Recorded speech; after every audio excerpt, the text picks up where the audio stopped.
Welcome back. I'm Dr. Michael Harris. This is the Fruits of Virtue podcast. The whole purpose of this podcast is to help you live a more happy, more fulfilling, more joyous life. Part of that being to just choose to live a better life, a life of virtue. And even though that's unpopular today, it really results in peace and joy. In our last podcast, we talked about 5 things that if you did would change your life. And just to quickly review those. Number 1, develop a religious or spiritual practice. 2, create a vision board along with some affirmations that you can do each day. 3, find a symbol that will help you do better with some desired change.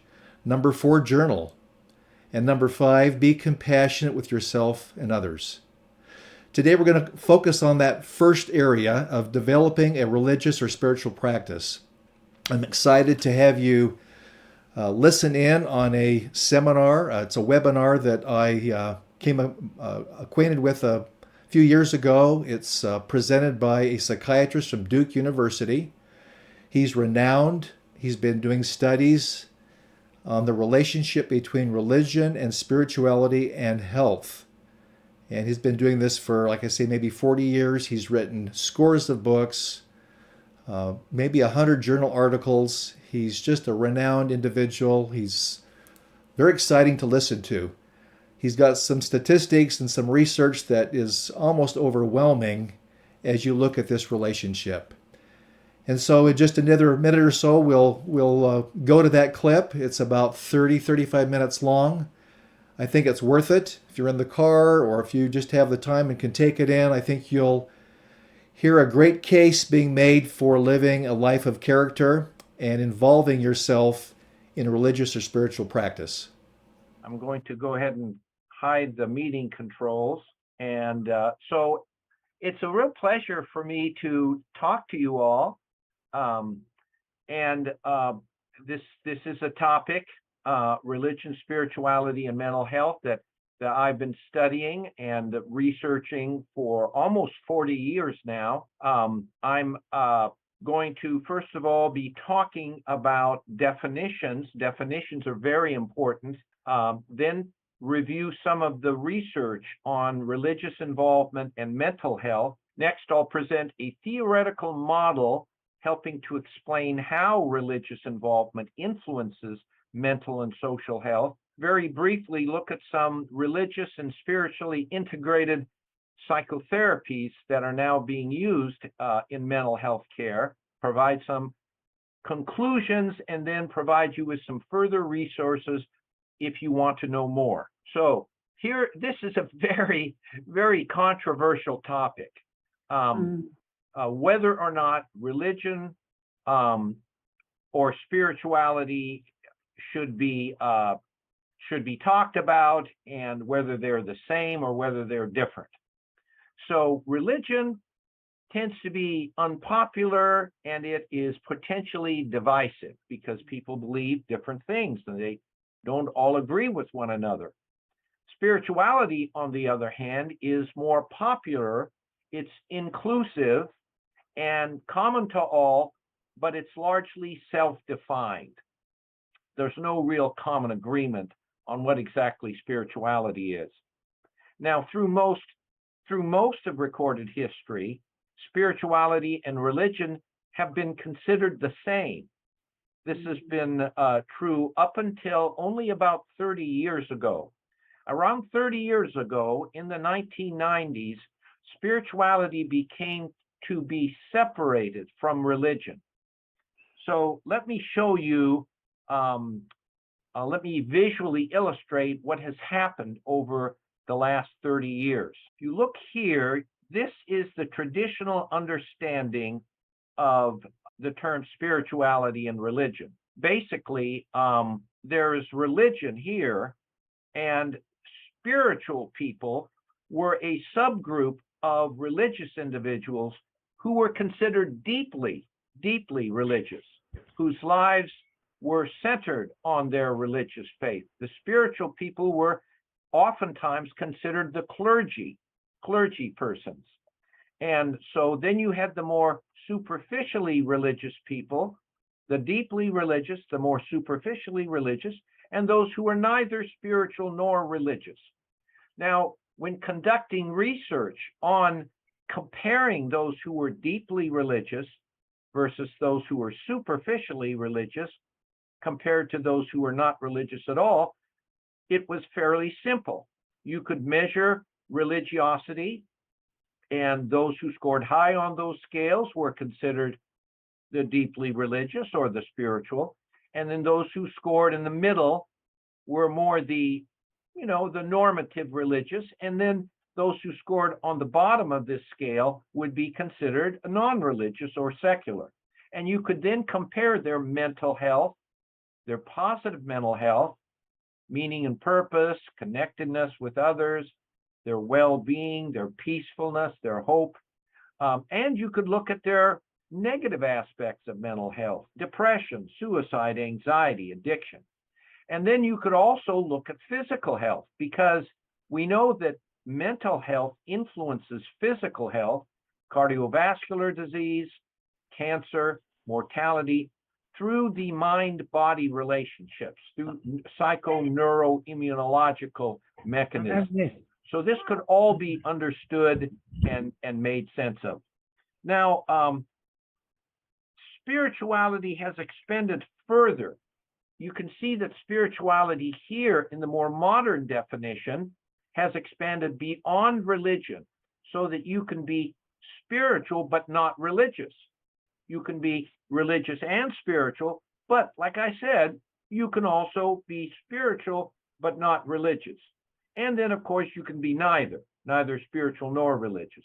This is still perfectly adequate, because you can compare the mental and the physical health of these three groups: the religious and spiritual, the spiritual but not religious, and then those who are neither religious nor spiritual. However, things have expanded even further in terms of spirituality. The reason is because researchers have had a difficult time describing individuals who would refer to themselves as spiritual but not religious, using a term spiritual. That's created a real dilemma, because spiritual tends to be a religious word, and using a religious word to describe oneself when one is not at all religious, it creates a lot of confusion. So in any case, this has created kind of a vacuum here, which has caused spirituality to expand further in order to try to identify characteristics of those who are spiritual but not religious. So this is what's happened. So this is currently the way spirituality is measured when people are doing research. And there's a problem here. The problem is that spirituality is now being defined a priori as good mental health, as positive mental health, without a single research study being done. This is done entirely by defining spirituality as good mental health. What this does is that it really biases the findings in favor of spirituality, because those who are secular and those who are religious don't have a chance, because these are very distinct constructs that are now being compared with spirituality, which is defined as mental health. So naturally, those who are spiritual will always have better mental health than those who are religious and those who are secular.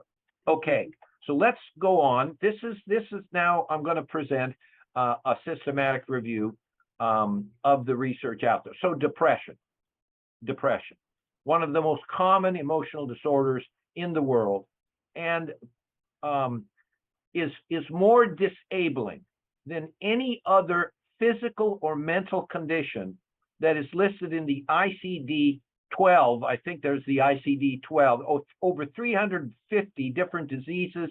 Depression is related as the most disabling, second only to heart disease.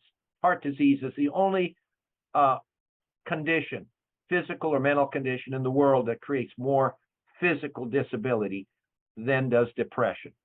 So in our systematic review in 2012, we identified 444 quantitative studies, all of the research that have been published in the English language based on multiple reviews of the literature. And we found 444 studies published prior to 2010. Of those, 61% found that those who were more religious were less depressed, recovered more quickly from depression if they got depressed, and that religious interventions, religious treatments significantly reduced depressive symptoms when they were applied in randomized controlled trials.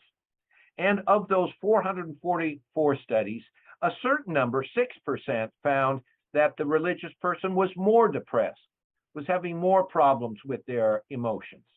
But bear in mind that there are 10 times more scientific studies showing that religious people are less depressed, recover more quickly from depression than those that are finding that religious people are more depressed. This is a more recent study. This is a study of nearly 10,000 young people. These are young adults, average age of 23. And this is a up to 6-year prospective study. In other words, these 10,000 young people were followed for up to 6 years, and their risk for developing a depressive disorder was examined. Now, this study was conducted by the Harvard School of Public Health. It was published in the International Journal of Epidemiology a year or two ago, and they controlled for more than 24 predictors of depressive disorder in these analyses. And what they find was that those young people who attended religious services at least once a week were about 30% less likely to develop a depressive disorder over those 6 years. Suicide. Suicide is the most feared complication of depression. And in our systematic review, we identified 141 quantitative studies. Now, if you're interested in doing this, you can do this yourself. All you have to do is go to PsycInfo or Medline or Google Scholar and put in the year 2010 and then include everything prior to that. You will get exactly the same finding here because it was a systematic review. So of those 141 studies, 75% found less suicidal thoughts, fewer suicide attempts, and fewer completed suicide among those who are more religious. Let me show you some of the studies that have been done since that 2012 review. This is a study published in the British Journal of Psychiatry. This involved more than 20,000 Americans. This was a random sample of the US population, and they were followed for 18 years. And during this time, they looked at the risk of completed suicide among those attending religious services twice a month or more compared to those attending services twice a month or less, or less than twice a month. So those attending religious services twice a month or more were 94% less likely to commit suicide compared to those attending less than twice a month. This was the finding after taking into account and controlling for gender, age, size of the household, previous suicide attempt, which is the strongest predictor of suicide, and drug use. And it was published again in the British Journal of Psychiatry. This is a study out of the Harvard School of Public Health. This is one that Tyler Vanderwill led and analyzed the data on. This is 90,000 women in the United States. They were followed for a period of, looks like 14 years. And during that time, they looked at the risk of completing suicide. And what they found was that those who are attending religious services at least once a week are, well, first of all, were seven times less likely to commit suicide compared to those who never attended religious services. And after you controlled for these 24 other predictors of suicide, there was an 84% reduction in risk. The hazard ratio was 0.16. And you can see that the 95% confidence intervals here are very tight. And that study was published in JAMA Psychiatry. JAMA Psychiatry used to be called the Archives of General Psychiatry and is considered the top biological psychiatry journal in the world. Now, this is another study published by the Harvard School of Public Health. This is looking at deaths of despair. Deaths of despair. Now, these are all women. These are all nurses. 66,000 nurses were followed for up to 16 years as part of the Nurses' Health Study, and they looked at the risk of dying from a death from alcohol, drugs, or suicide. So those three causes of death, and those were called deaths of despair. And what they found was that women who attended religious services at least once a week or more were nearly 70% less likely to die from a death of despair during that 16-year follow-up. And what's interesting here is that there is a P for trend that is highly significant. A P for trend provides indication that there is a causal relationship between the predictor, this variable religious attendance, and deaths of despair. So statistically, they have methods of actually identifying causality or bringing resulting in about a 90% chance of causality through various methods of analyzing longitudinal data. And this is very important because you can't really do a randomized controlled trial in randomizing people to either attending religious services or not attending. It's just not ethical to do that. So aside from only a randomized controlled trial can prove causality. But again, methods have been developed to study longitudinal data that bring you about 90% to the point of causality.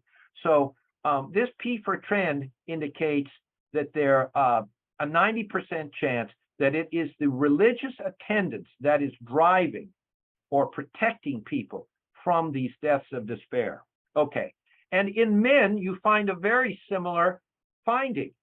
This is a 26-year follow-up of 43,000 health professionals. These are dentists and pharmacists, optometrists. They actually did not include any medical physicians, but they have every other healthcare specialty in this study.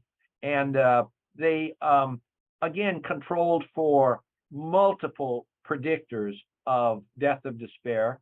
And what they found was about a 50% reduction in risk of dying from a death of despair among men. These are actually age-controlled analyses. And again, a P for trend that was highly statistically significant. And again, this was published in JAMA Psychiatry, the top biological psychiatry in the world that had really not published any research on religion and health prior to about 2012. Okay, so let's look at alcohol use, abuse, and dependence. And clearly, again, this is part of the systematic review. Those who are more religious are just not using alcohol as much. They're not abusing alcohol. They're not becoming dependent on alcohol in between 80 and 90% of these 278 studies. And if you look at the higher quality studies, you are even more likely to find that religious people are less likely to use, abuse, and become dependent on alcohol. And again, these are all quantitative studies, and most of these studies are done among young people in high school or college, where they have their entire life ahead of them. The same finding is present for illicit drug use.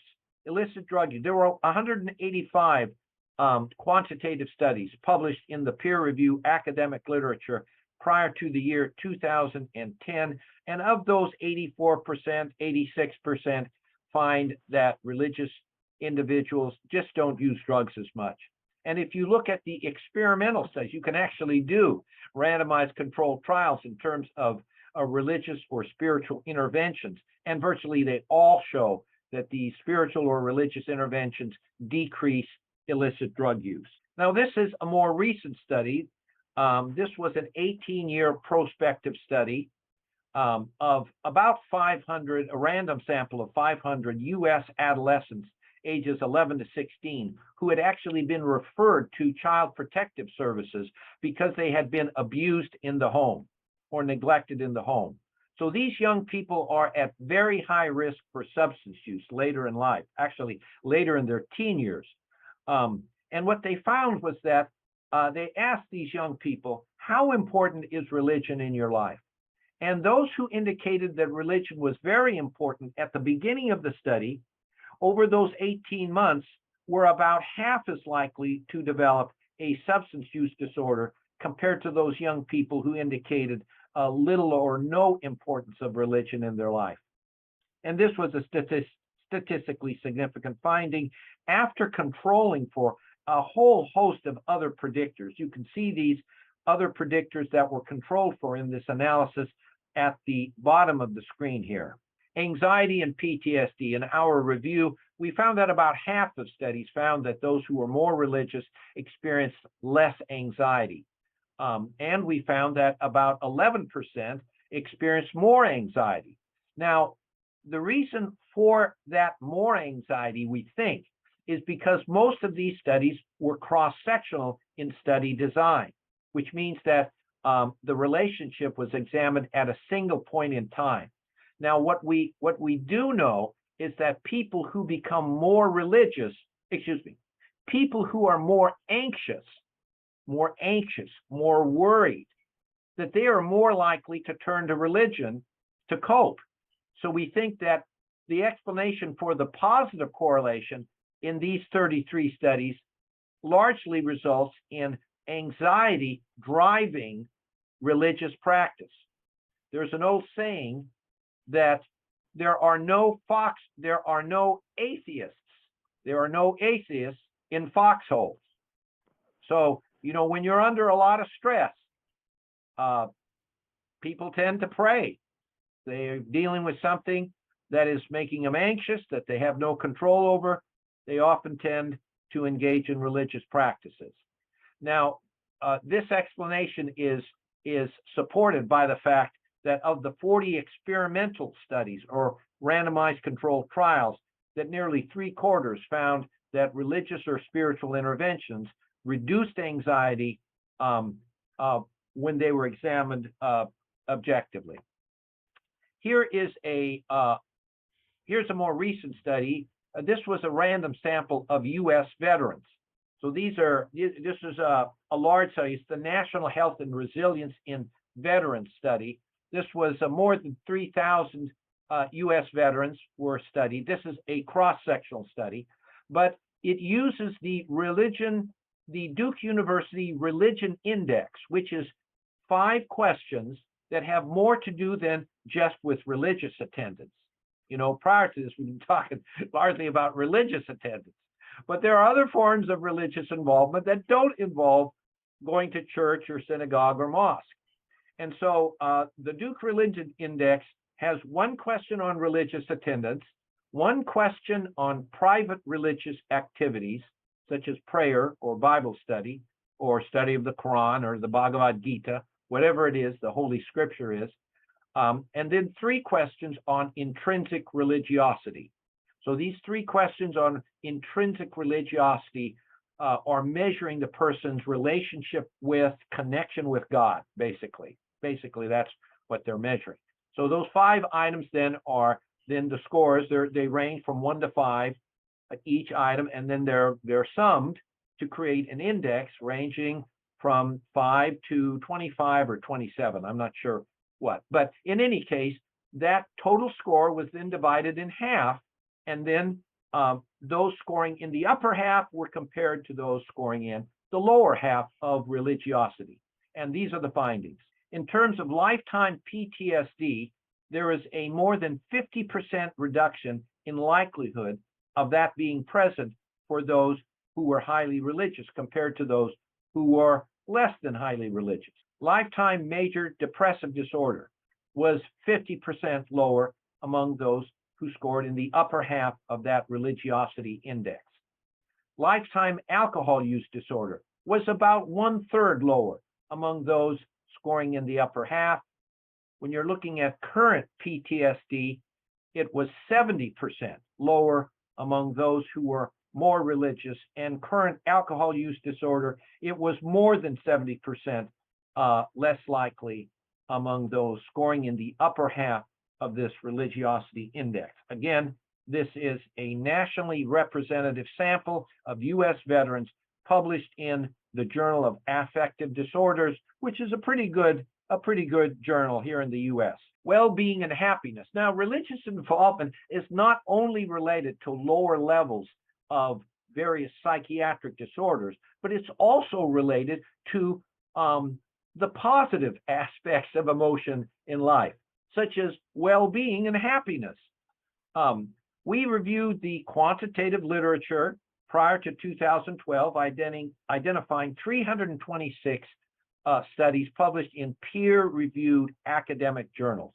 Of those, nearly 80% found that religious people, those who are more religious, however you measure it, are simply happier than those who are less religious. They have greater well-being that you can actually measure quantitatively, and you can show that statistically. And of those 326 studies, only 3 studies, less than 1%, found that religious people were less happy than those who were more religious were less happy than those who were less religious. 3 of those 326 studies. So there are 80 times more studies that show that religious people have greater well-being than there are studies showing that they have lower well-being. And these studies are worldwide. These are not just in the United States. What about meaning, purpose, hope, and optimism? These are other positive emotions. Over 90% of studies show that religious people have greater meaning and purpose in life. They have greater hope when you in about 3/4 of the studies. Greater optimism in over 80%. Again, this is a systematic review of research prior to the year 2010. Now, having meaning and purpose in life, having more hope, being more optimistic has clinical consequences in terms of motivation for self-care and efforts towards recovery among those who get sick or ill. So it really does have some clinical implications. Social support. Over 80% of studies, once again, find that religious people have more social support. They have more friends. They have more social contacts. They're involved in more group activity. Delinquency and crime. Of the 104 quantitative peer-reviewed studies, again, 80% report lower levels of delinquency and crime among those who are more religious. Now, that's probably not very surprising, but the fact is that this is documented now. This is all in the Handbook of Religion and Health, 2nd edition. And the 3rd edition, coming out here soon, does nothing but reaffirm these relationships based on research conducted in the last 10 to 12 years. Marital stability and satisfaction, less divorce, greater satisfaction in marriage, less spousal abuse, less cheating on spouse, more likely to have 2 parents in the home in between 80 and 90% of studies. And some of these studies are pretty large. This is a study, again, by the Harvard School of Public Health. This is a prospective study. It involves 66,000 women who were initially married 14 years previously, and then they followed them up over those 14 years, and they looked at who became divorced or separated. Again, this is the Nurses' Health Study. This is a multi-million-dollar study that is based in the Harvard School of Public Health, and they've been following these women now for many, many years. What they find is that those attending religious services at least once a week or more are between 40 and 50% less likely to divorce or separate. And again, you see this P for trend that is highly significant, suggesting that it is the religious attendance that is actually responsible for this causal relationship resulting in less divorce and separation. This is a model that helps to explain how religious involvement influences mental and social health. This is in the third edition of the handbook. This is a bit of a peek preview. So religious involvement, as defined as religious attendance, frequency of prayer, frequency of scripture study, volunteering for religious reasons, religious education, religious devotion, religious coping.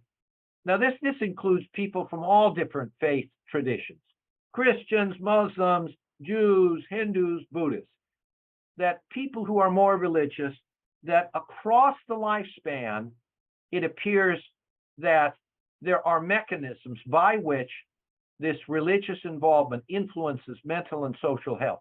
It begins, now listen to this, it begins, this effect on mental and social health begins prior to conception, based on the behavior of the parents.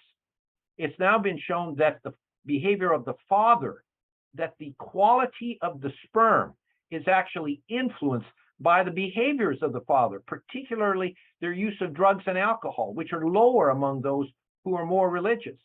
And then once conception occurs, as the baby grows and as the brain grows, it's the behavior of the mother that influences that brain growth. And we know from research outside of this area, from standard secular research, that brain growth is affected by the habits of the mother. The mother's drinking, using drugs, etc. It affects the brain of the child.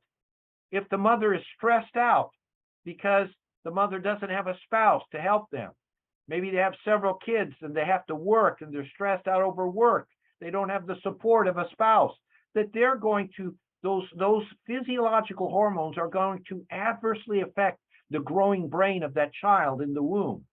And consequently, when that child gets to be an adult, their stress response is adversely affected. So based on secular research, we know that those factors are occurring. And we also know now that mothers and fathers who are more religious are less stressed.